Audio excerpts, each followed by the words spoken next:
नमस्कार, शासन पक्ष में आपका स्वागत है। मैं हूं आपके साथ डीपी ओझा। ऑटो परिवार द्वारा चलाया गया सदस्यता अभियान, पदभार देकर किया गया सम्मानित, आई कार्ड भी किया गया जारी।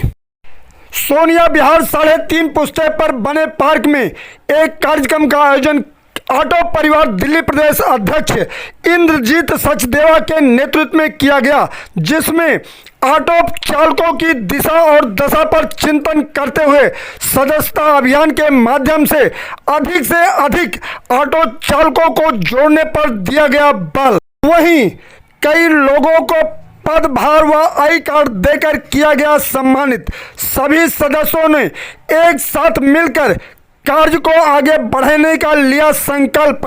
इस अवसर पर सैकड़ों ऑटो चालकों के अतिरिक्त भारी संख्या में पदाधिकारी व कार्यकर्ता मौजूद रहे। आज आपको ऑटो परिवार बनाने की कहाँ आवश्यकता पड़ गई, क्या उद्देश्य है? दरअसल ऑटो परिवार संस्था ऑटो ड्राइवर्स की उम्मीदों को पूरा करने के लिए बनाई गई है। जो ऑटो ड्राइवर दिल्ली में लाखों की संख्या में हैं, ऑटो वाले इतने हैं कि हम एक विशेष वर्ग हैं, लेकिन फिर भी प्रताड़ित हैं। किसी का ध्यान हमारे ऑटो चालकों की तरफ नहीं है, शोषित हैं।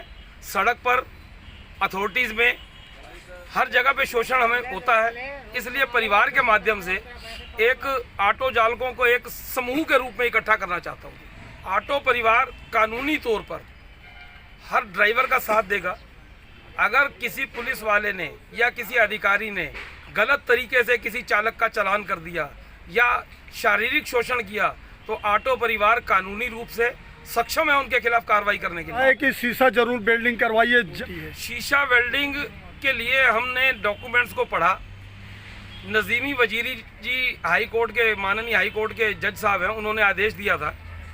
उस आदेश को देने के बाद उन्होंने नीचे एक लाइन लिखी थी कि यदि ये शीशा वेल्डिंग होगा, यदि इसको बनाने वाली कंपनी, ऑटो रिक्शा को बनाने वाली कंपनी या ऑटो रिक्शा को सर्टिफाई करने वाली एजेंसीज इसको सर्टिफाई करती हैं, तो अब डिपार्टमेंट की मूर्खता देखिए या अज्ञानता देखिए। जल्दबाजी में उस लाइन को नहीं पढ़ा इन्होंने और ड्राइवरों पे लागू कर दिया। मैं अपने संगठन के साथ हम गए थे, स्पेशल कमिश्नर श्री के दहिया जी के पास हम गए। हमने वो लाइन पढ़वाई, उनको 6 महीने हो गए इस बात को। उन्होंने कहा अरे यार ये तो हमसे बहुत बड़ी गलती हो गई, हम इसको सुधारेंगे। लेकिन अफसोस अभी तक वो जारी है। अगर मैं ऑटो ड्राइवर के तौर पर अपनी यूनिफॉर्म में नहीं जा रहा हूँ, तो ट्रैफिक वाले को या किसी भी इंसान को, इन्फोर्समेंट ऑफिसर कोई भी खड़े हैं, इन्फोर्समेंट एजेंसीज, उन्हें दूर से पता है कि कम से कम एक गलती तो इसकी है। आपका जितेंद्र उपाध्याय, क्या जिम्मेदारी है? ऑटो परिवार समिति का अध्यक्ष हूँ। हमारे ऑटो समाज काफ़ी इस समय परेशान है।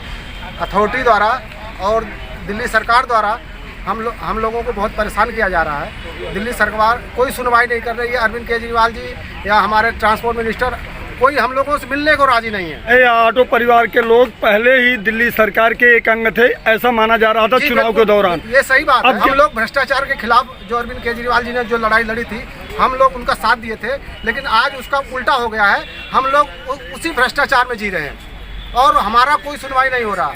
भ्रष्टाचार और बढ़ता जा रहा है, जो इसलिए हम लोग एक ऑटो परिवार नाम का एक NGO बनाए हैं और इसमें ड्राइवरों को जागरूक कर रहे हैं और उनको जोड़ रहे हैं कि अब हम लोग लड़ाई अपनी भ्रष्टाचार की लड़ाई खुद लड़ेंगे। लगभग कितने लोग आपके साथ जुड़ चुके हैं इस समय? इस समय हमारे पास कम से कम 600-700 लोग जुड़ चुके हैं और ये अभियान पूरी दिल्ली में चल रहा है, यहाँ नहीं है। हमारे साथ ही अलग अलग विधानसभा में काम कर रहे हैं और जोड़ रहे हैं। बहुत लोग ऐसे हैं जो अभी तक आपके साथ नहीं जुड़ पाए हैं, किसी कारण, चाहे उनको जानकारी ना हो या किसी अन्य कारण हो, लेकिन नहीं जुड़ पाए। उनको कैसे जोड़ेंगे? हम उसके लिए प्रचार के माध्यम से अपना पोस्टर, अपना स्टिकर लगा के ऑटो में प्रचार करेंगे, जिससे लोग पढ़ के और हमारे साथ जुड़े। अगर ये कह रहे थे कहीं न कहीं लुका छिपी का काम चलता रहता है पुलिस और ऑटो परिवार के लोगों के साथ, क्या कहेंगे आप? देखिए, कई जगह कुछ ड्राइवर में कमी होता है, तो वो तो सुधार करने की जरूरत है। दूसरी बात, अधिकतर पुलिस में कमी होती है, जो हमारे ऑटो चालकों को परेशान करता है कमजोर समझ के। जैसे कि अब हमारा ऑटो परिवार बन गया, तो अब परेशान जो करेगा वो भी परेशान होगा। क्यों? क्योंकि हमारा लीगल टीम है, हम इसको कोर्ट में ले जाएंगे। जैसे मेरे साथ ही हुआ, जो चालान कर दिया, ट्रैफिक पुलिस ने भाई गाड़ी बंद कर दिया, सवारी बन के बैठा, जबकि मैंने उसे कहा था आपको मैं किसी और जगह छोड़ देता हूँ, वहाँ से प्रीपेड बूथ से आपको मिल जाएगा ऑटो, आराम से मिल जाएगा, मैं कोई चार्ज नहीं कर रहा हूँ, मुझे घर आने का टाइम। उसने ज़बरदस्ती गाड़ी बंद कर दिया, मैंने कोर्ट में कॉन्टेस्ट किया, कोर्ट में मैंने केस जीत लिया।